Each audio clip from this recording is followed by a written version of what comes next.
Shalom, selamat datang di ibadah online GBI Margonda. Bagaimana kabar saudara? Luar biasa pastinya di dalam Tuhan. Walaupun di tengah pandemi ini mungkin kita masih belum bisa bertemu satu sama yang lain, tapi kita yakin dan percaya bahwa kita harus terus tetap di dalam jalannya Tuhan dan tetap berada di dalam pimpinan Roh Kudus. Sebelum kita memulai ibadah online kita, ada beberapa hal yang akan saya sampaikan. Yang pertama, tetap nantikan ibadah online GBI Margonda minggu depan pada tanggal 6 Desember 2020 di YouTube GBI Margonda.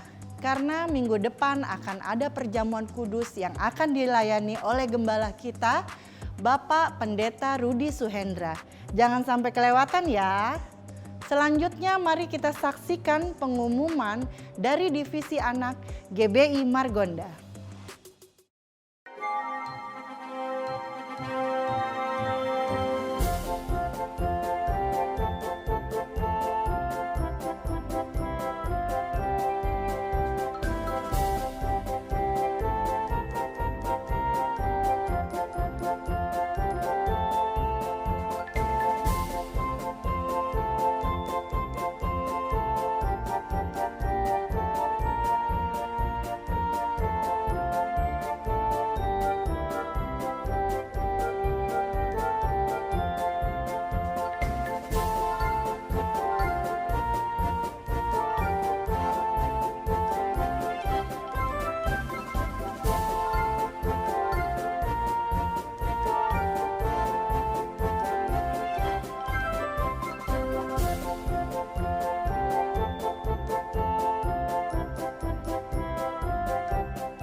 Selanjutnya, BP2N Rayon 9 akan mengadakan webinar dengan judul Mengelola Keuangan Keluarga di Tengah Pandemi dengan pembicara Bapak PDP Rudi Limuira, MA, CFP.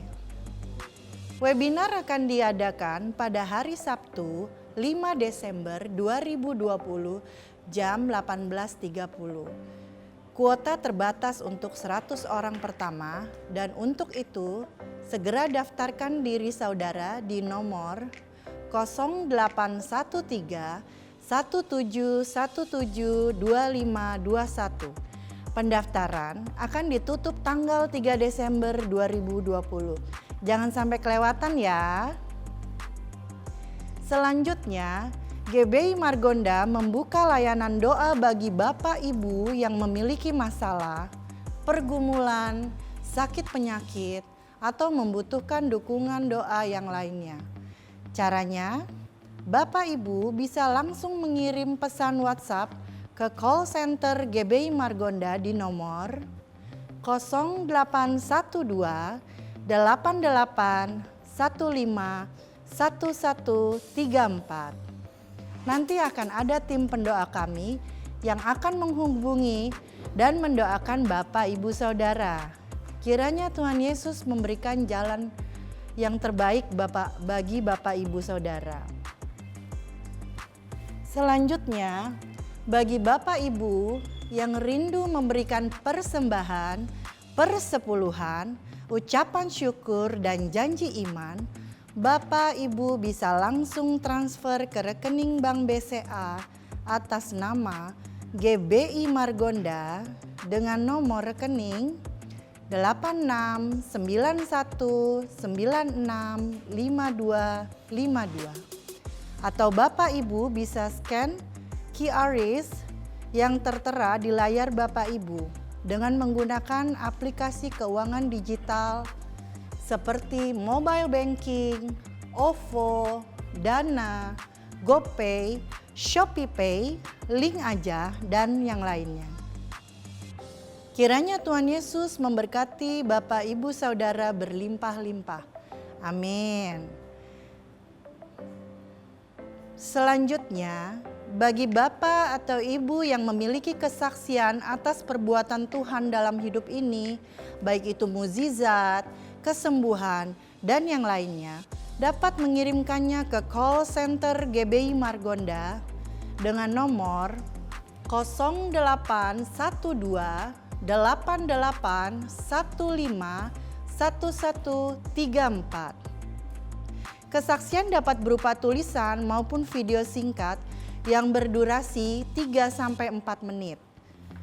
Kesaksian berupa tulisan akan di-share di grup WhatsApp dan kesaksian berupa video singkat akan ditampilkan dalam ibadah online GBI Margonda. Kami tunggu video Bapak Ibu ya.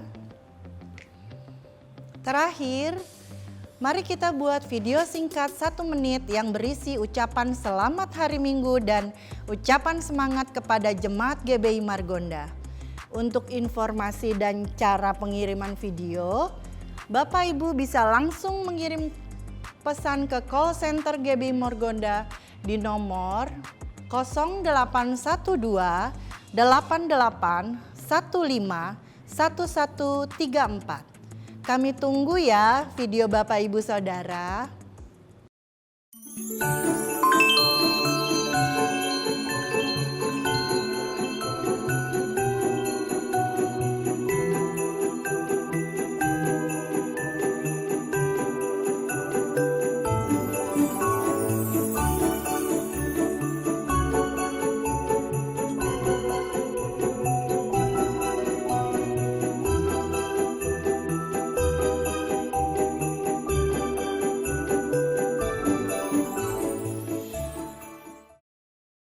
Demikian beberapa hal yang bisa saya sampaikan.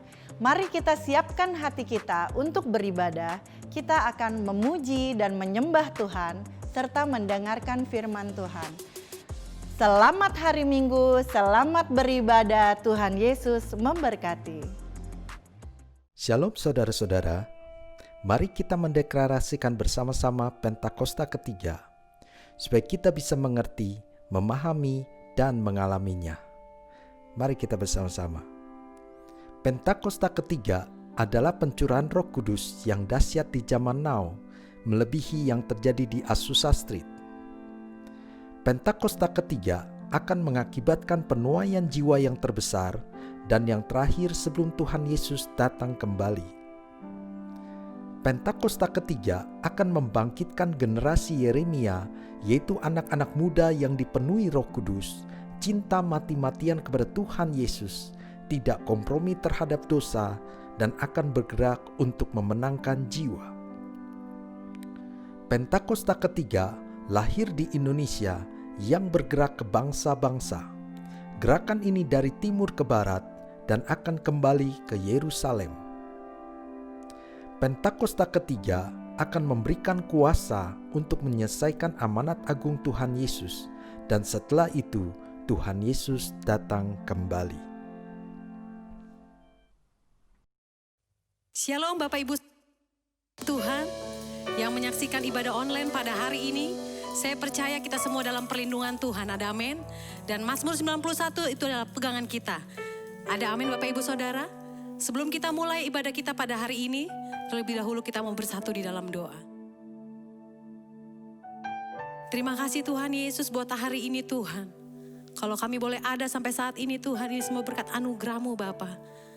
Dan kalau pada hari ini Tuhan kami membawa pujian penyembahan kami hanya yang terbaik untuk Engkau Yesus. Biarlah nama-Mu Tuhan yang selalu kami tinggikan Bapa.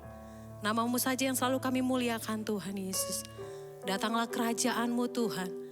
Jadilah kehendak-Mu Tuhan. Di rumah-rumah kami Tuhan. Bahkan di tempat ini seperti di surga Yesus. Terima kasih Tuhan Yesus. Saat ini kami siap Tuhan untuk memuji menyembah Engkau Yesus. Hanya di dalam nama Yesus. Mari sama-sama kita katakan amin.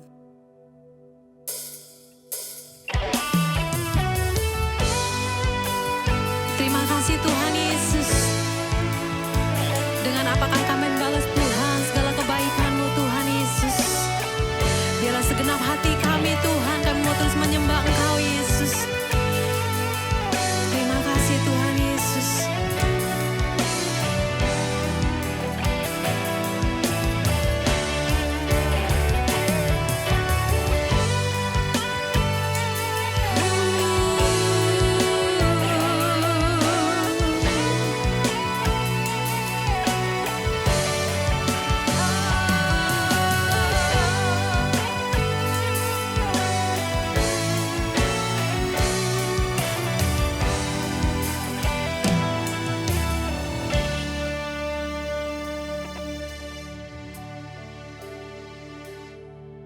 Kau Allah yang setia, Bapa yang mulia, kasih-Mu besar Tuhan, Kau pulihkan hidupku, Kaulah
ibu saudara,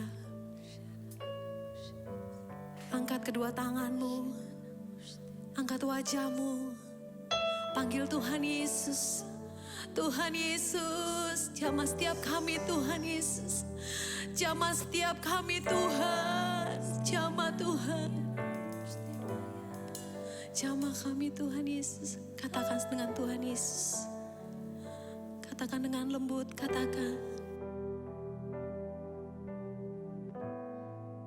Dengan apa kan ku balas, ini kami Tuhan, segala kebaikan-Mu.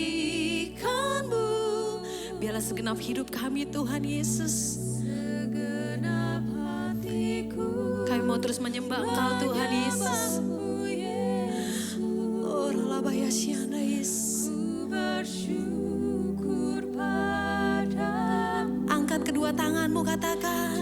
Dengan apa kan ku balas segala kebaikan-Mu Tuhan. Segala kebaikan-Mu.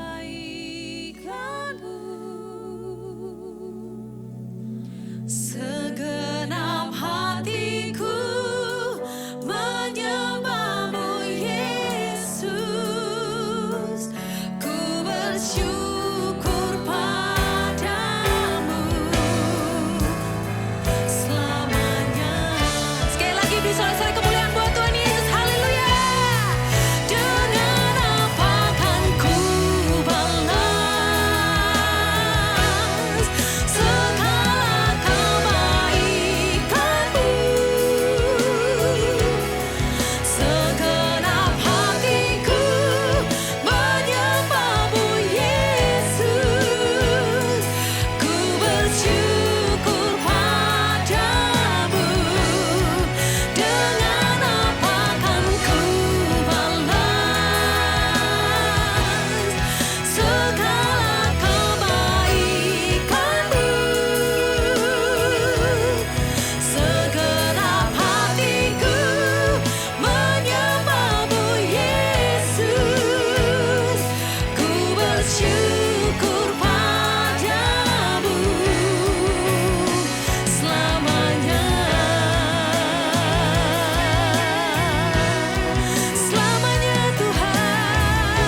Yang siap menari buat Tuhan Yesus boleh lambaikan tangannya.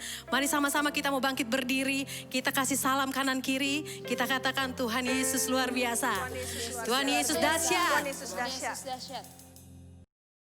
Yang siap memuji Tuhan sama-sama kita katakan haleluya.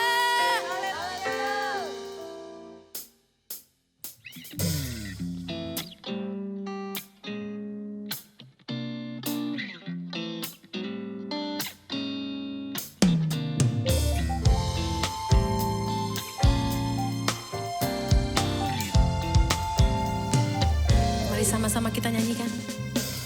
Hanya kau milikku di surga,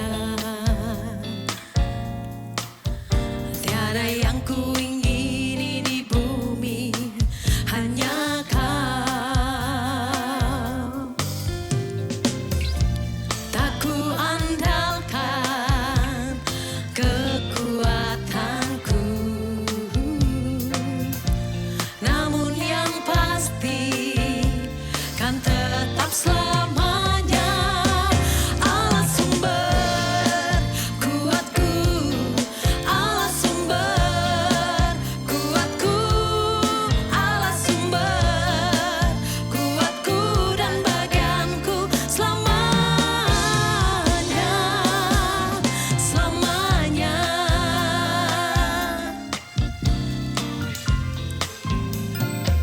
Mari sama-sama katakan. Hanya kau milikku di surga, tiada yang ku ingini di bumi, hanya kau. Tak ku andalkan kekuatanku, namun yang pasti kan tetap selamat. Mari sama-sama kita lambaikan tangan kita katakan. Kuatku, Allah sumber, kuatku, Allah sumber, kuatku dan bagianku selamat. Allah sumber, kuatku, Allah sumber, kuatku, Allah sumber, kuatku dan bagianku selamanya, selamanya.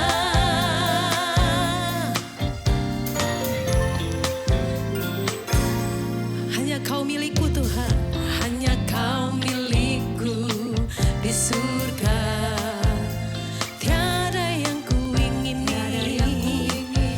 di bumi, hanya kau.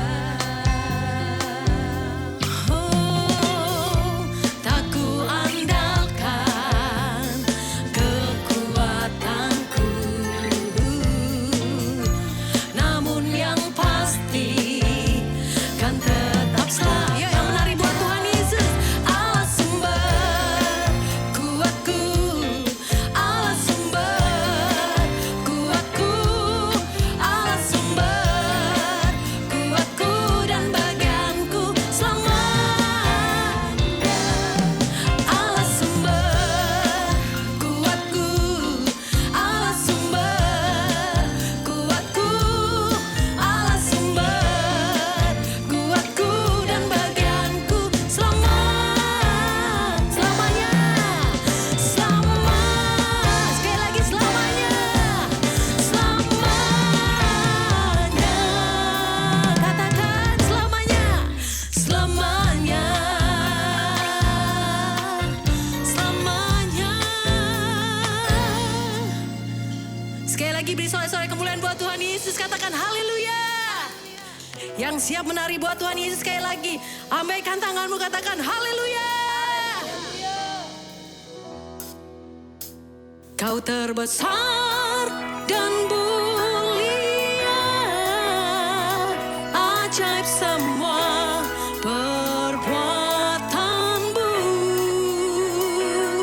Kau terbesar dan mulia, biarlah semua memujimu.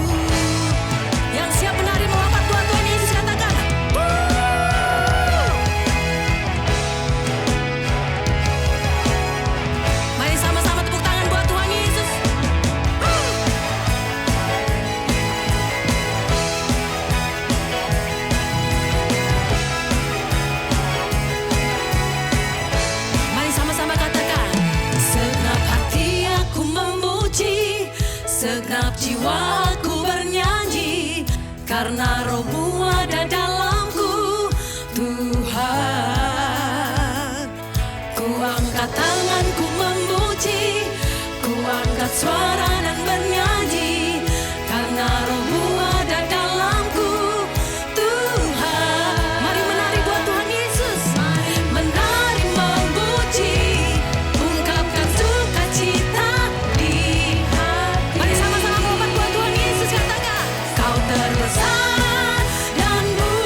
Shalom saudara, pernahkah kita berpikir bagaimana banyak hamba-hamba Tuhan atau orang-orang percaya dipakai dengan karunia kesembuhan ilahi, mengusir setan, membangkitkan orang mati, bahkan melakukan hal-hal yang luar biasa?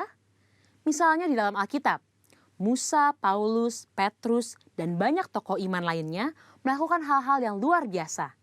Ada satu kesamaan dari semua tokoh-tokoh tersebut, yaitu pengurapan Tuhan yang luar biasa ada pada mereka.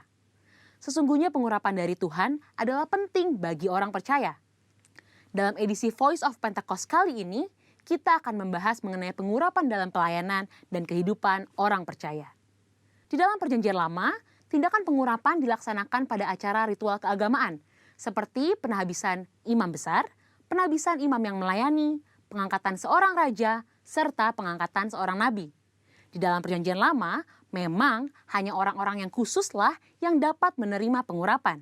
Sedangkan dalam Perjanjian Baru, pengurapan diberikan kepada orang-orang yang percaya kepada Yesus Kristus. Dalam Perjanjian Lama, instrumen yang seringkali dipakai dalam pengurapan adalah minyak. Minyak adalah lambang persetujuan dengan Allah, kehadiran Allah, berkat, kuasa, penghiburan, kesembuhan, sukacita, perkenanan, dan kesejahteraan. Akan tetapi, dalam Perjanjian Baru tidak terlalu ditekankan tentang minyak, tetapi Roh Kudus menjadi instrumen pengurapan itu sendiri.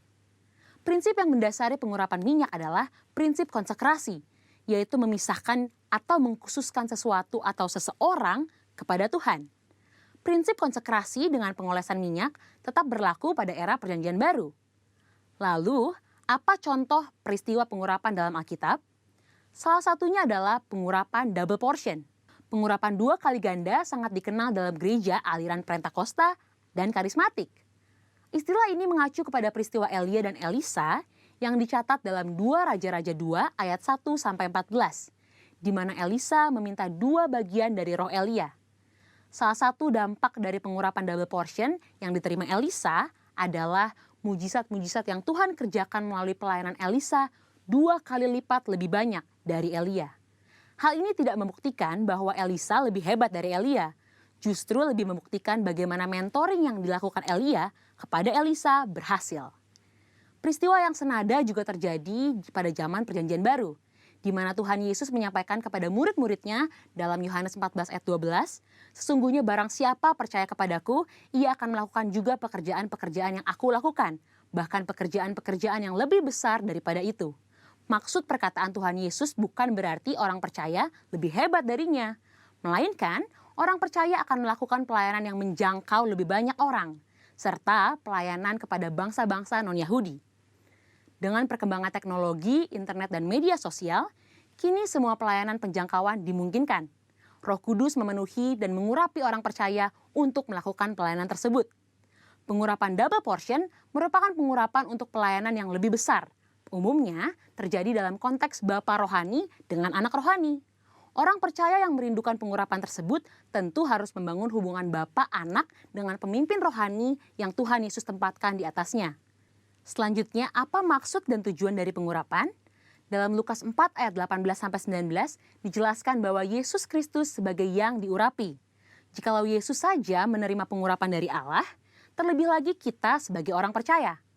Oleh karena itu, pengurapan harus disadari sebagai bagian dari perjalanan orang percaya dalam menjalankan panggilan Kristus.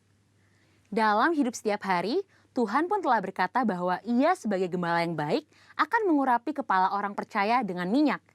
Pengurapan yang diberikan kepada orang-orang percaya dalam era Perjanjian Baru bukanlah untuk tujuan keselamatan atau berkat secara jasmani, namun untuk tujuan pelayanan, yaitu pemberitaan Injil dan menyatakan kuasa Allah. Dan yang terakhir, pengurapan merupakan bagian tidak terpisahkan dari hidup orang percaya. Salah satu yang membedakan antara orang percaya dengan orang yang belum percaya adalah adanya pengurapan Tuhan dalam hidupnya. Sebagai pengikut Kristus, pengurapan bukanlah sesuatu yang asing, melainkan menjadi bagian yang penting dalam perjalanan iman dan keseharian kita. Dengan demikian, orang yang percaya kepada Kristus sudah seharusnya menjadikan pengurapan sebagai bagian yang penting dan tidak terpisahkan dari hidup mereka. Sekarang adalah era Pentakosta yang ketiga, di mana orang percaya menjadi the messenger of the third Pentecost. Dan pengurapan sungguh sangat kita perlukan untuk menuntaskan amanat anggungnya. Misi kerajaannya tidak dapat dilakukan dengan kekuatan kita sendiri. Jadi, kita jangan sampai melewatkan kesempatan untuk menerima pengurapan dari Tuhan melalui para pemimpin rohani kita. Mari terima pengurapan Tuhan dengan iman dan mulai melangkah untuk mengerjakan apa yang Roh Kudus perintahkan di dalam hidup kita. Tuhan Yesus memberkati.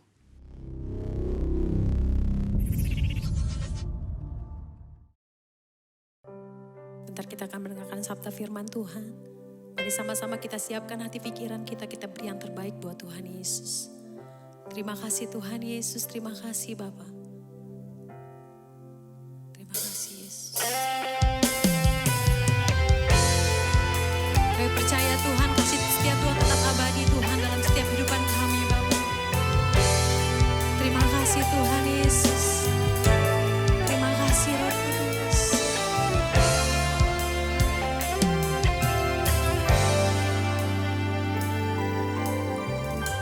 Musim akan selalu berganti, kasih Tuhan tetap abadi, tak akan berubah sampai selamanya. Ku tetap percaya, ku yakin Tuhan memberkati, ku yakin Tuhan melindungi, burung di udara Tuhan pelihara karena kasih-Nya. Tuhan selalu menolongku, selalu menjagaku, sehelai di rambutku tak akan terjatuh tanpa seizin-Mu. Tuhan selalu menolongku, selalu menjagaku, Dia mengenyangkanku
Shalom saudara semuanya, puji Tuhan kalau pada saat hari ini saya ingin menyampaikan kebenaran firman Tuhan kepada Bapak Ibu saudara semuanya ada di rumah.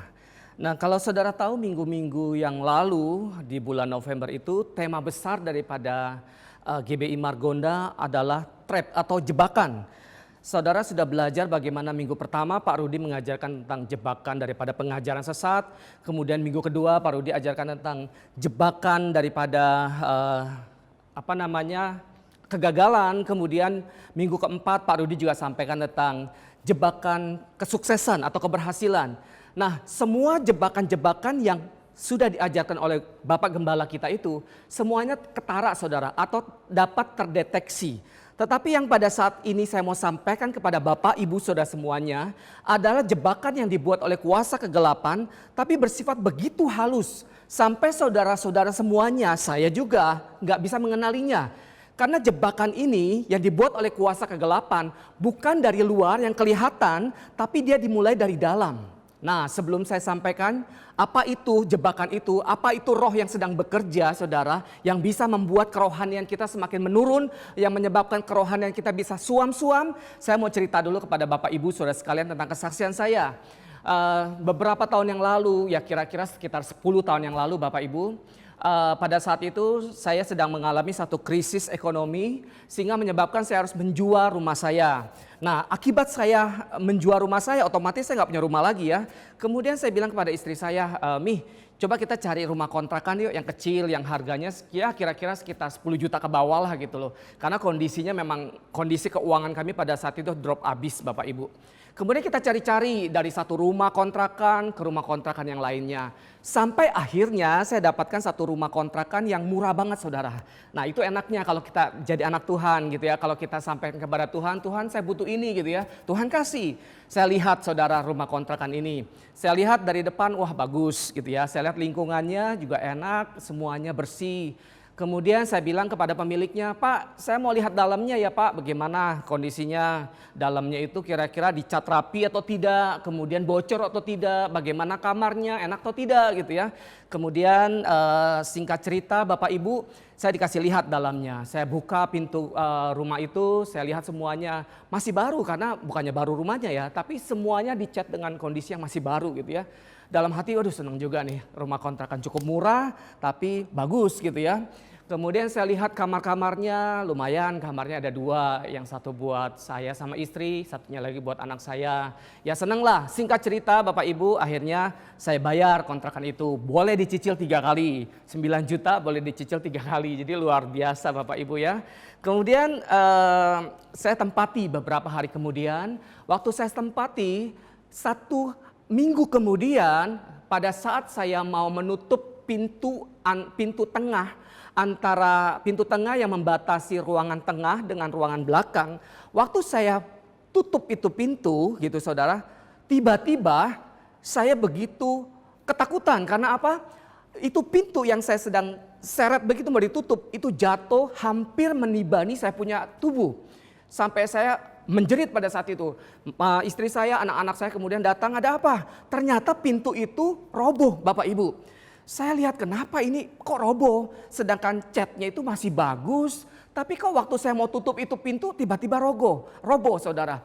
Waktu saya periksa ternyata di engsel pintu itu, 2 engsel itu semuanya kena rayap, dimakan rayap. Begitu banyak rayap yang saya lihat di sekitar pintu itu. Saya kaget Bapak Ibu Saudara sekalian. Kenapa rayap ini begitu banyak dan menggerogoti pintu yang kelihatan dari luar tuh keker banget. Nggak ada tanda-tanda bahkan roboh. Tapi dari dalamnya rayap itu sudah menggerogoti batang kayu pintu itu. Sampai pada saat saya membukanya atau menutupnya itu roboh. Saudara tahu bahwa cara kerja roh yang saya mau kasih tahu kepada saudara semuanya itu sama seperti cara kerja rayap. Cara kerja rayap itu menggerogoti bagian dalam daripada pintu atau kayu. Kemudian setelah bagian dalam digerogoti sampai habis, sampai kira-kira kropos, setelah itu hancur. Nah roh yang sama itu sama bekerjanya seperti rayap ini. Yang saya namakan adalah roh agamawi. Saudara hati-hati, Roh agamawi itu jahat sekali saudara. Kenapa saya bilang jahat? Karena saya kena waktu itu. Beberapa tahun yang lalu saya pernah kena roh agamawi ini. Bahkan Tuhan Yesus sendiri pun sangat mengecam roh ini. Coba kita sama-sama lihat ya sekarang kebenaran firman Tuhan. Apa yang Tuhan Yesus katakan tentang roh agamawi ini. Yuk sama-sama Bapak Ibu Saudara sekalian yang ada di rumah, ambil Alkitabmu. Kita lihat di dalam Matius 16 ayat 6. Saya akan baca buat Bapak Ibu Saudara sekalian. Firman Tuhan bilang begini. Yesus berkata kepada mereka, berjaga-jagalah dan waspadalah terhadap ragi orang Farisi dan Saduki. Tuhan Yesus bilang, berjaga-jagalah, waspadalah terhadap ragi orang Farisi dan Saduki. Ragi orang Farisi dan Saduki ini adalah roh agamawi Bapak Ibu Saudara sekalian. Sekarang saya mau bilang buat Bapak Ibu Saudara sekalian semua, bagaimana sih cara kerja roh agamawi itu? Ada beberapa, cuman saya rasa kayaknya waktunya nggak cukup buat saya gitu ya. Saya hanya ambil beberapa poin aja yang kira-kira penting sekali buat kita semuanya. Cara kerja roh agamawi yang pertama, dia akan membuat orang punya rutinitas tanpa hati. Memiliki begitu banyak rutinitas keagamaan tapi tanpa hati. Yuk kita lihat di dalam Matius 15 ayat 7-9. Ini dahsyat banget Bapak Ibu Saudara sekalian ayat ini. Bagaimana Tuhan Yesus juga mengecam orang-orang agamawi. Kita lihat yuk Matius 15 ayat 7-9. Firman Tuhan bilang begini. Hai orang-orang munafik, benarlah nubuatan Yesaya tentang kamu. Bangsa ini memuliakan aku dengan bibirnya, padahal hatinya jauh daripadaku. Percuma katanya, mereka beribadah kepadaku kata Tuhan. Sedangkan ajaran yang mereka ajarkan ialah perintah manusia. Ini teguran Tuhan Yesus kepada bangsa Israel, zaman Tuhan Yesus. Kalau saudara ketahui, ini pada zaman Yesus ini bangsa Israel itu bukan bangsa yang sedang menyembah berhala, bukan saudara. Tapi bangsa Israel pada zaman Yesus adalah bangsa yang memiliki bait suci. Bangsa yang memiliki ritual keagamaan. Bangsa yang beribadah gitu ya. Namun anehnya di ayat ini dikatakan bahwa Tuhan Yesus mengecam, menegur dengan keras. Dia katakan bahwa kamu memuliakan aku dengan kamu punya bibir, dengan kamu punya mulut. Tapi hati kamu tuh jauh banget dari aku. Apa yang dia katakan? Percuma Bapak Ibu. Dia bilang buat percuma kamu nyanyi tentang aku. Percuma kamu beribadah kepadaku. Percuma kamu berdoa kepadaku. Sedangkan hatimu tuh jauh sekali daripada aku. Itu roh agamawi saudara. Roh agamawi akan bilang kepada kita bahwa kamu bolehlah beribadah, kamu boleh jadi WL, kamu bisa khotbah nggak apa-apa, kamu bisa main musik nggak apa-apa, kamu bisa berbicara tentang hal-hal rohani nggak apa-apa, kamu bisa datang ke persekutuan doa nggak apa-apa. Asal hatimu tuh jauh daripada Tuhan. Dia biarkan anak-anak Tuhan beribadah. Tapi dia buat anak-anak Tuhan itu begitu sibuk dengan rutinitas keagamaan. Tapi hatinya sudah jauh daripada Tuhan. Coba kita lihat Bapak Ibu di dalam Hosea 6. Di sini juga firman Tuhan luar biasa. Hosea 6 ayat yang ke-6 firman Tuhan bilang gini. Sebab aku menyukai kasih setia, kata Tuhan ya. Dan bukan korban sembelihan. Dan menyukai pengenalan akan Tuhan lebih daripada korban-korban bakaran. Aku menyukai kasih setia. Tuhan menyukai kasih setia kita. Bukan korban sembelihan. Tuhan tuh menyukai pengenalan kita akan Tuhan. Tuhan menyukai kita kenal Tuhan. Lebih daripada korban-korban keagamaan kita. Bahkan di dalam terjemahan The Message. Hosea 6 ayat 6 katakan seperti ini. Saya coba bacakan ya Bapak Ibu. Ini dahsyat banget terjemahannya. Firman Tuhan bilang gini. I am after love that lasts, not more religion. I want you to know God, not go to more prayer meetings. Saya coba terjemahkan dengan satu terjemahan bebas. I am after love that lasts artinya aku, Tuhan, mengejar, menyukai, menginginkan kamu punya kasih, kamu punya cinta gitu ya. Yang bertahan lama. Yang tidak berubah-ubah saudara. Tuhan tuh mencintai, Tuhan ingin sekali kasih kita kepada dia. Cinta kita sama dia tuh bertahan lama. Tidak hanya pada saat kita diberkati, baru kita bisa bersyukur, baru kita bilang Tuhan terima kasih karena Tuhan sudah jawab doa saya.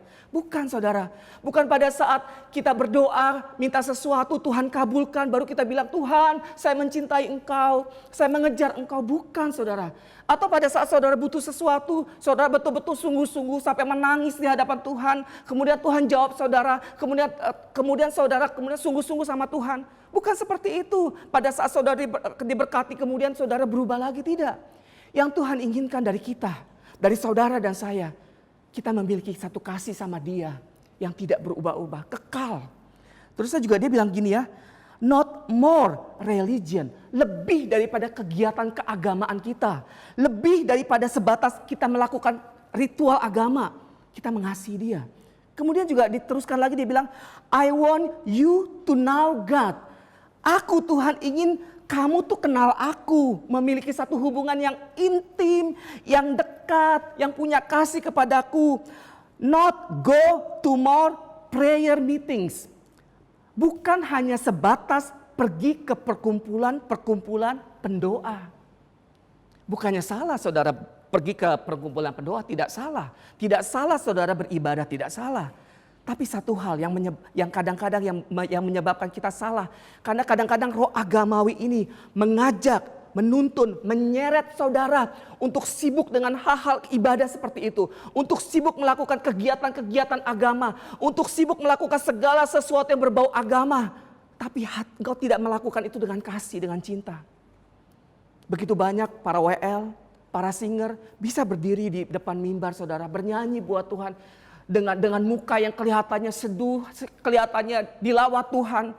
Tapi kadang-kadang hatinya tuh jauh daripada Tuhan. Hatinya gak terfokus pada saat itu menyembah Tuhan.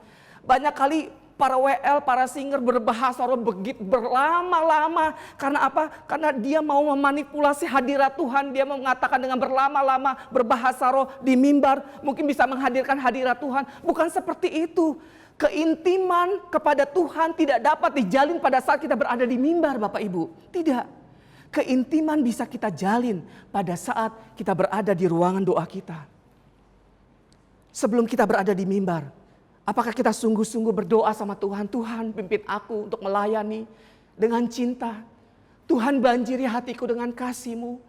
Tuhan banjiri aku dengan cinta-Mu. Supaya pada saat aku dibanjiri dengan cinta-Mu, dengan kasih-Mu. Cinta dan kasih yang Tuhan banjiri dalam hati kita tuh meluap-luap. Dan pada saat orang dengar apa yang kita nyanyikan, apa yang kita kumandangkan sama Tuhan, apa yang kita khotbahkan, itu masuk dalam hati mereka Bapak Ibu. Cinta seperti itu yang Tuhan mau Bapak Ibu Saudara sekalian.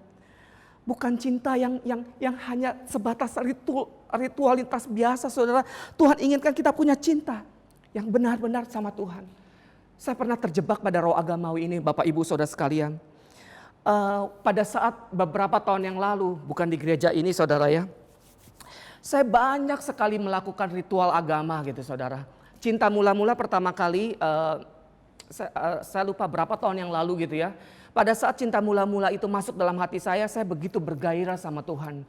Saya begitu sungguh-sungguh sama Tuhan gitu ya. Tapi berjalannya waktu, roh agamawi itu masuk tanpa saya sadar. Hati-hati saudara. Roh agamawi itu kalau masuk kita kadang-kadang gak sadar. Nah waktu roh agamawi itu masuk dalam hidup saya, itu menggerogoti saya punya kerohanian. Saya merasa bahwa saya cukup baik saja. Karena setiap hari bahkan saya ke gereja loh saudara. Saudara mungkin beribadah seminggu sekali. Atau mungkin mengikuti persekutuan doa-doa mungkin seminggu sekali. Dulu saudara, saya ke gereja itu setiap hari. Senin, saya mengadakan doa jemaat pertama. Ada jemaat kedua, jemaat pertama. Saya ikut doa jam 7 malam. Hari Selasa, saya ikut lagi datang ke gereja lagi. Ada latihan musik. Grup A, karena ada 2 grup musik pada saat itu. Hari Rabu, doa lagi namanya doa jemaat kedua. Hari Kamis datang lagi. Ada apa? Doa semua pengurus kaum muda. Semua pengurus guru sekolah minggu. Saya pengurus kaum muda, saya juga guru sekolah minggu. Saya datang lagi berdoa. Hari Jumat latihan lagi musik. Karena saya juga ketua tim musik pada saat itu. Saya harus lihat semua orang-orang yang berlatih. Saya datang lagi. Grup B. Hari Sabtu saudara tahu. Saya datang lagi ibadah kaum muda. Hari Minggu saya datang lagi ibadah umum. Dari Senin, Selasa, Rabu, Kamis, Jumat, Sabtu, Minggu, kerjaan saya hanya di rumah. Di gereja saudara. Bukan di rumah, di gereja. Tapi saudara tahu, hati saya tidak lagi cinta kepada Tuhan. Semua saya lakukan sepertinya sekarang jadi seperti rutinitas. Tanpa hati saudara. Sehingga pada saat roh agamawi itu masuk, hati saya begitu banyak tercemar. Ada celah iblis masuk. Sehingga apa? Sehingga timbul iri hati. Kalau melihat teman pelayanan saya lebih sukses, iri hati muncul dalam hati saya. Apalagi gosip muncul lagi. Kalau ketemu teman-teman seiman di gereja mulai bergosip. Si A, si B digosipin. Saya nggak sadar, saya pikir itu biasa. Karena saya berbicara dengan teman-teman seiman di gereja. Saya pikir itu biasa. Tapi roh gosip itu sudah masuk dalam hati saya. Apalagi saudara, pornografi saya kena saudara. Saya bisa berdiri di mimbar. Saya bisa melakukan semua kegiatan agamawi. Tapi tidak ada satupun yang bisa tahu dosa saya. Hanya Tuhan yang tahu. Sampai pada saat suatu ketika Tuhan tegur saya habis. Saya nggak bisa saksikan lebih lanjut lagi. Tapi saya mau bilang buat Bapak Ibu Saudara sekalian. Yang Tuhan mau tuh cinta kita. Kasih kita sama dia. Bukan hanya rutinitas tanpa hati. Kalau kita lakukan semua kegiatan agamawi kita, rutinitas kita di gereja tanpa hati, Tuhan kecam, percuma kamu lakukan itu semuanya. Kemudian saya bilang sama Tuhan, Tuhan, jadi apa ya saya harus lakukan? Pada saat saya doa seperti itu, Tuhan bilang seperti ini, dia kasih satu gambaran tentang pokok anggur. Saya melihat dalam doa saya itu ada satu pohon anggur yang besar sekali, pohon anggur gitu ya. Kemudian pohon anggur itu ada rantingnya. Rantingnya itu tiba-tiba berbuah anggur yang begitu lebat sekali. Saya bilang, loh kenapa saya dikasih lihat ini ya Tuhan? Tuhan bilang seperti ini, Yud, aku adalah pokok anggur. Dan kamu, anak-anakku semuanya adalah ranting-rantingnya. Ranting itu akan berbuah kalau ranting itu tercangkok pada pokok anggur. Yuk kita lihat sebentar ya Bapak Ibu di dalam Yohanes 15 ayat 5 sampai 6. Apa yang firman Tuhan bilang ya? Saudara nikmati ya firman Tuhan, saya akan bacakan. Akulah pokok anggur dan kamulah ranting-rantingnya. Barang siapa tinggal di dalam aku dan aku di dalam dia, ia berbuah banyak. Sebab di luar aku kamu tidak dapat berbuat apa-apa. Barang siapa tidak tinggal di dalam aku, ia dibuang keluar seperti ranting dan menjadi kering. Kemudian dikumpulkan orang dan dicampakkan ke dalam api lalu dibakar. Nah Tuhan bilang, Tuhan adalah pokok anggur, kita rantingnya. Kalau kita mau berbuah banyak saudara, ranting itu harus melekat sama pokok anggur. Bukan dekat, tapi melekat. Banyak kali kita berdoa, Tuhan aku mau dekat dengan Engkau. Salah saudara. Kalau kita dekat sama, kita minta kita dekat sama Tuhan, berarti masih dekat, masih ada jarak saudara. Namanya jarak aman. Masih ada jarak. Kita harus minta kita melekat sama Tuhan. Nempel. Itu yang dinamakan dengan keintiman Bapak Ibu. Keintiman itu seperti apa? Karena setiap kali kita intim, setiap kali kita nempel Bapak Ibu Saudara sekalian, firman Tuhan bilang pasti ranting itu akan berbuah. Berbuah di dalam apa? Berbuah untuk orang banyak, berbuah di dalam karakter. Makanya jangan aneh Bapak Ibu Saudara sekalian, ada orang yang begitu sibuk di gereja, tapi mulutnya penuh dengan kejahatan. Jangan aneh saudara kalau saudara lihat pendoa syafaat, saya nggak tegur pendoa syafaat, tapi pada saat keluar dari doa syafaat, maki-maki keluar dari mulutnya. Pikiran kotor keluar dari pikirannya. Wah, kalau saya mau ceritakan di tempat ini banyak banget saudara. Saya pernah kepahitan dengan seorang pendoa syafaat. Saya pernah hampir jatuh, saya pernah hampir tinggalkan gereja. Karena saya melihat seorang pendoa syafaat yang berbahasa roh begitu kuat, keluar dari kamar doa dia maki-maki saya. Kenapa? Tanpa hati Bapak Ibu Saudara sekalian. Pada saat kita menempel pada pokok anggur itu, percaya saudara, kita akan mengeluarkan karakter-karakter ilahi. Jadi kalau kita belum mengeluarkan karakter ilahi, jangan-jangan saudara hanya dekat dengan Tuhan, belum menempel, belum intim. Kalau saudara hanya melakukan rutinitas keagamaan, jangan-jangan saudara hanya dekat sama Tuhan, belum menempel. Bagaimana caranya supaya saudara bisa memiliki satu keintiman?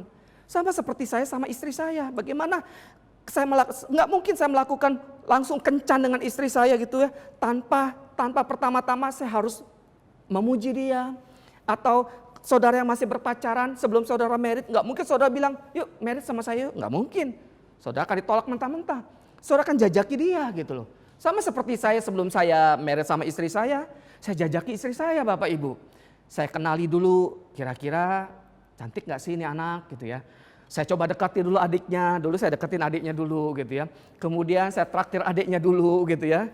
Sampai akhirnya saya coba telepon dia, seminggu mungkin cuma sekali. Jalin satu hubungan.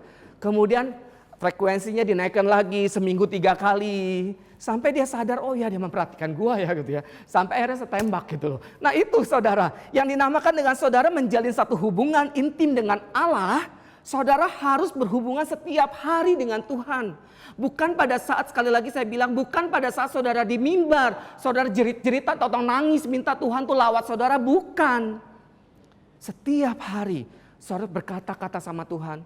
Mungkin saudara naik motor kerja, saudara nyanyi sama Tuhan. Mungkin saudara bilang, kalau mau milih baju, saudara bilang, Tuhan kira-kira baju ini cocok buat saya enggak sih? Itu bukan agamawi, itu saudara mau mencoba belajar untuk bisa dengar suara Tuhan. Kalau saya sedih, saudara saya cuma bilang, Tuhan saya sedih, dikecewakan dia, Tuhan. Tuhan cuma bilang hibur saya, udah gak apa-apa. Cuman satu kata aja membuat saya tuh nangis, saudara. Menjalin hubungan. Sebelum saya dengar suara Tuhan, saya belajar untuk menjalin satu hubungan intim dengan Tuhan. Dan itu yang Tuhan mau. Dan ini yang terlalu banyak kehilangan dari gereja Tuhan. Karena apa? Iblis tahu percis Bapak Ibu. Setiap kali ranting itu menempel pada pokok anggur, pasti berbuah. Setiap kali anak Tuhan melekat sama Tuhan, pasti berbuah. Pasti menjadi berkat bagi banyak orang. Makanya dia akan coba membuat, dialihkan saudara, ada distract saudara, supaya saudara sibuk dengan agamawi saudara. Saudara sibuk dengan pekerjaan saudara. Saudara sibuk dengan kegiatan-kegiatan lainnya. Sampai saudara tidak memiliki hubungan sama Tuhan. Sampai saudara tidak memiliki ruang doa, jadwal doa pribadi dengan Tuhan. Hati-hati saudara. Cara kerja roh agamawi pertama, dia akan membuat rutinitasmu tanpa hati. Yang kedua saudara, yang lebih menyeramkan lagi. Semoga waktunya cukup. Yang kedua, roh agamawi akan melahirkan roh kesombongan, pembenaran diri, dan penghakiman. Yuk kita lihat di dalam Yohanes 8 ayat 2 sampai 10, ayat agak banyak Bapak Ibu, karena ini bagus sekali ayatnya. Yuk kita lihat Yohanes 8 ayat 2 sampai 10, saya akan bacakan.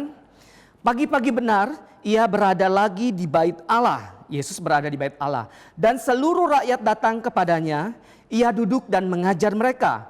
Maka ahli-ahli Taurat dan orang-orang Farisi membawa kepadanya seorang perempuan yang kedapatan berbuat zina. Mereka menempatkan perempuan itu di tengah-tengah, lalu berkata kepada Yesus, Rabi, perempuan ini tertangkap basah ketika ia sedang berbuat zina.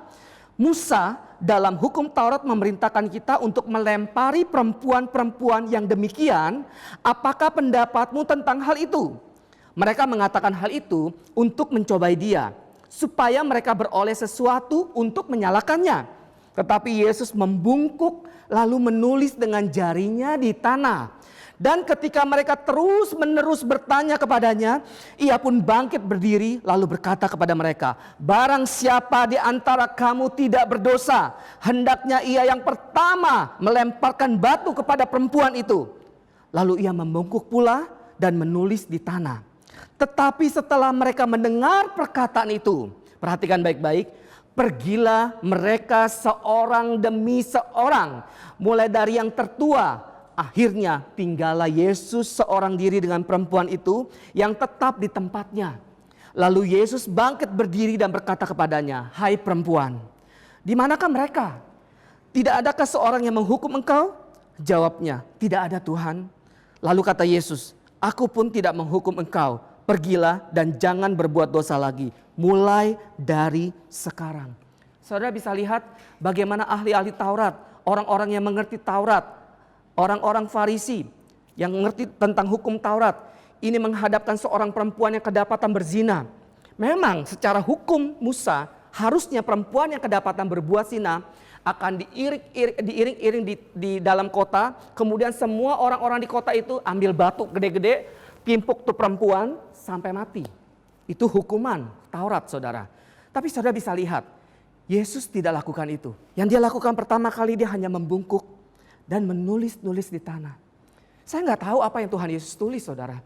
Tapi yang saya tahu pada saat itu, dia bertanya sama Bapa di surga. Dia melihat hati perempuan yang sedang mau dirajam ini. Yang dengan ketakutan dia mungkin menjerit hatinya. Dia bilang, Tuhan ampuni saya. Karena sebentar lagi saya akan mati. Mungkin perempuan itu menangis di hadapan Tuhan. Karena apa? Karena sebentar lagi dia akan dirajam. Saudara lihat, Yesus melihat hati perempuan ini yang tidak dilihat oleh ahli-ahli Taurat dan orang-orang Farisi. Tuhan melihat hati perempuan ini. Dan dia bilang, siapa yang tidak berdosa, lempari pertama kali perempuan itu. Saudara lihat, tidak ada satupun orang yang melempari dia. Karena apa? Karena mereka tahu mereka juga berdosa. Dan dosa mereka lebih sadis daripada perempuan ini. Dan Yesus juga bilang, aku pun tidak menghakimi engkau perempuan. Jangan berbuat dosa lagi. Sejak itu firman Tuhan bilang, perempuan ini tidak lagi berbuat dosa. Karena apa? Karena dia punya pertobatan murni, saudara. Dia punya pertobatan yang benar-benar sama Tuhan. Sejak itu dia tidak lagi berbuat dosa. Karena dia sudah menjumpai seorang pribadi yang mengasihi dia. Saudara, saya mau bilang saudara pada saat ini, roh agamawi akan coba membuat engkau tertuduh, akan coba membuat engkau terdesak, akan menghakimi engkau dengan kesombongannya, akan membuat orang-orang itu tertekan. Supaya apa? Supaya orang itu terpuruk kerohaniannya, habis musnah, saudara. Itu roh agamawi. Begitu banyak orang-orang Kristen, orang-orang di gereja, saudara, yang melihat mungkin ada orang yang sedang susah karena mungkin ada musibah, dia katakan seperti ini, pantesan susah terus. Mungkin gak bayar perpuluhan kali. Mereka pikir kalau gak bayar perpuluhan jadi susah gitu ya, Tuhan hukum. Mungkin dia ngomong seperti ini, pantesan kena corona, mati, hatinya jahat kali. Pantesan anaknya jadi bandar narkoba, karena hidup orang tuanya gak bener sih. Kamu keserempet mobil ya? Oh, kamu gak doa puasa sih hari ini. Begitu banyak aturan-aturan agamawi yang coba membuat orang-orang agamawi ini menuduh. Saudara, saudara tahu kasih Tuhan itu lebih daripada itu. Saya nggak menyalahkan, saya tidak membenarkan orang yang berbuat dosa, saudara. Tidak, saya menentang sama seperti Tuhan Yesus juga menentang dosa. Tapi dia mengasihi hati orang yang mau bertobat, saudara. Beberapa minggu-minggu yang lalu, saya sempat tersentak, saudara. Saya agak kaget dengan banyak banget komen-komen yang dilontarkan, bahkan ratusan komen-komen di internet, saudara, di sosmed tentang seorang artis. Saudara mungkin tahu ya artisnya, saya nggak usah sebutkan namanya. Artis sekaligus pendeta yang cerai dengan istrinya, kemudian menikah dengan seorang artis gitu ya. Yang juga artis ini cerai dengan suaminya. Nah, begitu banyak hujatan, kata-kata makian. Aduh, maaf saudara, ada yang bilang maaf, macam-macam saudara, dengan kata-kata yang kasar. Saudara tahu yang ngomong seperti itu bukan orang luar. Orang yang ke gereja, Bapak Ibu saudara sekalian. Begitu banyak maki-makian ini. Saya nggak membenarkan sikap pendeta atau artis ini karena melakukan perceraian. Saya tidak benarkan itu. Tapi kalau kita mau melihat hatinya, mungkin kadang-kadang kita nggak ngerti kenapa mereka lakukan itu. Kenapa mereka jadi pelacur. Kenapa mereka mencuri, kenapa mereka berselingkuh gitu ya. Kita kadang-kadang gak tahu. Secara luarnya kita melihat bahwa mereka adalah penjahat yang harus kita musnahkan. Tapi Tuhan tuh lihat hati Bapak Ibu. Kita gak pernah tahu kenapa dia seperti itu. Mungkin ada sesuatu yang tanpa dia bisa tolak, ada sesuatu yang mendesak dia untuk lakukan itu. Tapi kalau Tuhan lihat hatinya untuk bertobat, why not saudara? Tuhan bisa pulihkan. Saya sadar bahwa hidup saya pun sama saudara. Waktu saya belum mengalami satu kasih yang mula-mula, saudara. Hidup saya begitu berantakan. Bahkan kalau saya sadari saat ini, saya bisa ada di tempat ini, saya bisa berdiri, saya bisa sampaikan firman Tuhan. Nggak pernah ada angan-angan dalam pikiran saya bahwa saya akan menyampaikan firman Tuhan ini. Karena hidup saya dahulu tuh begitu najis, saudara. Begitu cemar, bahkan nggak ada layak saya untuk berdiri di mimbar ini. Tapi kalau Tuhan angkat saya Saya bisa berdiri di tempat ini untuk menyampaikan kebenaran firman Tuhan. Saya tahu itu karena Tuhan, saudara. Jadi karena Dia yang mengangkat kita, siapakah kita? Kita bisa menghakimi orang lain, saudara. Coba kita lihat, saudara, apa yang harusnya kita lakukan untuk roh agamawi seperti ini. Saya mau bilang Bapak Ibu, roh agamawi tidak bisa ditumpang tangan dengan cara pelepasan, nggak bisa, saudara. Roh agamawi nggak bisa dihardik, nggak bisa, saudara. Roh agamawi hanya bisa dengan cara orang itu harus sadar bahwa dia sudah ditipu, bahwa dia sudah kena jebakan roh ini, roh yang menggerogoti dari dalam hidupnya. Roh yang membuat dia jadi suam, roh yang membuat dia bisa ke gereja tapi tanpa hati. Roh yang membuat dia bisa melakukan begitu banyak ritual agama tapi tidak lagi bisa merasakan hadirat Tuhan. Kalau saudara pada saat ini mungkin merasakan itu, saya mau bilang jangan-jangan saudara sudah kena dengan roh ini. Apa yang saudara harus lakukan? Apa yang Tuhan mau kita lakukan? Yuk kita lihat yang terakhir di dalam Wahyu 2 ayat 1 sampai 4. Kita akan baca ya. Ini terakhir Bapak Ibu. Firman Tuhan bilang seperti ini, tuliskanlah kepada malaikat jemaat di Efesus. Inilah firman dari Dia yang memegang ketujuh bintang itu di tangan kanannya dan berjalan di antara ketujuh kaki dian emas itu. Aku tahu segala pekerjaanmu, baik jeripayamu maupun ketekunanmu. Aku tahu bahwa engkau tidak dapat sabar terhadap orang-orang jahat, bahwa engkau telah mencobai mereka yang menyebut dirinya rasul, tetapi yang sebenarnya tidak demikian, bahwa engkau telah mendapati mereka pendusta. Dahsyat ya saudara, jemaat Efesus. Dan engkau tetap sabar dan menderita oleh karena namaku, dan engkau tidak mengenal lelah. Namun perhatikan ayat 4, perhatikan baik-baik Bapak Ibu. Namun Tuhan bilang gini, namun demikian aku mencela engkau karena engkau telah meninggalkan kasihmu yang semula. Kalau kita lihat jemaat Efesus ini bukan jemaat yang malas saudara. Bukan jemaat yang ogah-ogahan. Bukan jemaat yang apa ya namanya yang malas gitu ya. Tapi jemaat yang tekun, jemaat yang rajin saudara. Jemaat yang betul-betul punya kepekaan. Tapi Tuhan mencela mereka karena apa? Mereka sudah meninggalkan kasih mereka yang semula. Firman Tuhan bilang, kamu harus bertobat. Roh agamawi hanya bisa dilakukan pada saat engkau menyadari akan keadaanmu. Kau sudah jauh daripada Tuhan. Engkau sudah jauh daripada Dia. Kau sudah meninggalkan kasihmu yang semula. Kau tidak lagi bisa merasakan hadirat Tuhan. Yang kau lakukan, kau harus bilang sama Tuhan, ampuni aku Tuhan. Kembalikan aku lagi dekat dengan Engkau. Pada saat kita bilang Tuhan ampuni saya, kembalikan aku dekat lagi dengan Engkau. Saudara tahu Tuhan tuh jauh lebih rindu saudara untuk dekat dengan kita daripada kita dengan Dia. Setiap hari kalau kita lihat gambaran Bapak yang memiliki 2 anak bungsu dan sulung. Setiap hari Bapak ini menunggu saudara anaknya yang bungsu yang sudah berfoya-foya. Yang sudah menghabiskan warisan ayahnya. Ayahnya itu setiap hari menunggu anak ini pulang. Kerinduan Bapak di surga kepada kita, kepada saudara juga setiap hari Dia mau dekat dengan kita. Juga pada saat ini, pada saat saudara sedang ibadah, saya percaya Roh Kudus sedang berbicara dalam hatimu. Roh Kudus mau supaya engkau dekat dengan Dia, bukan hanya dekat tapi melekat sama Dia dan menjalin hubungan intim dengan Dia. Karena Roh Kudus tahu setiap kali kita merapat, setiap kali kita memiliki hubungan dengan intim dengan Tuhan, kita akan berbuah banyak. Kita bisa dapat jadi berkat bagi banyak orang saudara. Mulut kita akan menjadi berkat bagi banyak orang. Pada saat kita bernyanyi hadirat Tuhan akan datang. Pada saat kita berdoa kita bisa merasakan hadirat Tuhan turun saudara. Itu yang Tuhan mau saudara. Tuhan mau seperti itu, hati kita mendekat sama Tuhan. Koreksi Bapak Ibu saudara sekalian hari ini. Kapan terakhir kalinya kamu menangis sama Tuhan? Kapan terakhir kalinya kamu disentuh hatimu sama Tuhan? Kapan terakhir kalinya hatimu dibasahi dengan kasih-Nya? 1 tahun yang lalu? 1 bulan yang lalu? 1 minggu yang lalu? Kalau itu saudara, kau sudah mulai terjerat dengan roh agamawi. Hati-hati saudara.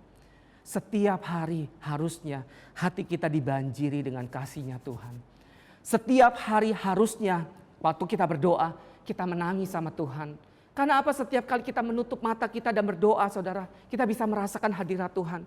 Sebelum saya menyampaikan firman Tuhan ini, saya lari ke kamar doa saya. Waktu saya lari ke kamar doa saya nangis sama Tuhan. Saya bilang, Tuhan, saya nggak tahu saya harus berbicara apa Tuhan. Saya takut gitu ya, karena kadang-kadang kata-kata saya belepotan, kadang-kadang mungkin kecepatan, saya nggak tahu gitu. Tapi saya mau bilang ke Tuhan, Tuhan, saya minta Engkau banjiri hari ini, siang hari ini dengan kasih-Mu. Sebelum kasih-Mu itu menjamah semua orang yang dengar firman Tuhan, saya mau Engkau terlebih dahulu banjiri hatiku dengan kasih-Mu. Karena percuma saya berdiri di sini tanpa merubah semua orang yang mendengarkan. Percuma Tuhan.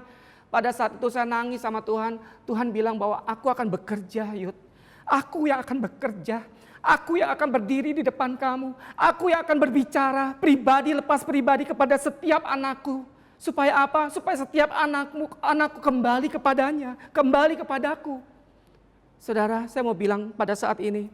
Yang Tuhan inginkan hatimu. Yang Tuhan inginkan keintiman dengan engkau. Kenapa Tuhan tunjukkan saudara? Tunjukkan pokok anggur itu. Tuhan tunjukkan pokok anggur yang ranting-rantingnya berbuah. Karena Tuhan mau setiap kita tuh berbuah. Menghasilkan sesuatu yang luar biasa bagi kerajaan Allah. Puji namanya Tuhan.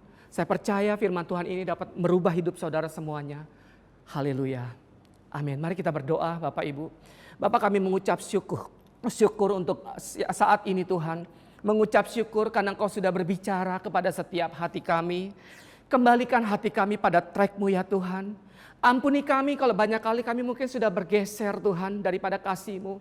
Kami mengatakan, kami menyadari, mungkin kami berkata dalam hati kami sudah melakukan, kami masih bisa ke gereja.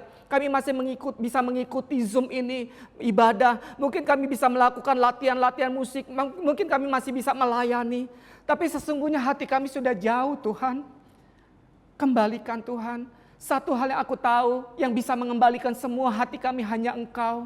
Oleh karena itu kami datang di hadapan-Mu Bapa sebagaimana seorang anak yang datang kepada bapaknya. Kami minta Kau urapi setiap anak-anak-Mu yang pada saat siang hari ini mendengarkan firman-Mu dengan urapan yang baru. Kembalikan hati mereka Tuhan kepada Engkau. Satu tujuan Engkau ya Tuhan pada saat hati mereka berbalik. Pada saat hati mereka merapat. Pada saat mereka memiliki satu hubungan yang benar Tuhan dengan Engkau. Mereka akan melahirkan satu buah-buah yang menyenangkan hati-Mu. Buah-buah karakter yang baik. Sehingga apa? Sehingga dunia dapat dimenangkan untuk kemuliaan bagi nama-Mu. Sehingga kehadiran kami Tuhan dimanapun kami ada, di kantor kami, di sekolah kami, di kampus kami Tuhan, atau di rumah tangga kami Tuhan. Orang lain di sekitar kami juga bisa merasakan bahwa di situ juga ada Tuhan. Terima kasih Tuhan untuk siang hari ini. Terpujilah bagi nama-Mu. Di dalam nama Yesus kami sudah berdoa dan mengucap syukur. Haleluya. Amin. Puji namanya Tuhan. Ibadah sudah selesai, mari saya ajak Bapak Ibu, Saudara sekalian, angkat tanganmu sama-sama ke surga. Pada saat kau mengangkat tanganmu, kau benar-benar minta berkat Tuhan itu turun. Karena saya percaya berkat Tuhan akan dilimpahkan lebih lagi. Bukan hanya berkat jasmani, tapi kekuatan yang ilahi itu akan turun kepada Bapak Ibu, Saudara sekalian. Yuk angkat tanganmu tinggi-tinggi. Tuhan memberkati dan melindungi engkau. Tuhan menyinari wajahnya kepadamu dan memberikan kau kasih karunia. Tuhan menghadapkan wajahnya dan memberikan kau damai sejahtera. Pulanglah, kembalilah pada rutinitasmu yang biasa. Dengan membawa berkat dari Bapa di surga. Berkat yang menjadikan kau naik dan tidak menjadi turun. Menjadi kepala dan bukan menjadi ekor. Kasih sayang daripada Tuhan Yesus Kristus. Dan persekutuan yang lembut, yang manis dengan Roh Kudus. Kiranya menyertai saudara semuanya. Mulai hari ini, besok sampai Maranatha. Yaitu di dalam nama Tuhan Yesus Kristus. Haleluya. Amin. Puji Tuhan, saya ucapkan Maranatha, selamat siang. Shalom Bapak Ibu, Saudara sekalian. Terima kasih sudah mengikuti ibadah online GBI Margonda pada hari ini. Kami yakin dan percaya melalui pujian, penyembahan, dan juga firman Tuhan, kita semua diberkati melalui ibadah ini. Selamat hari Minggu, Tuhan Yesus memberkati.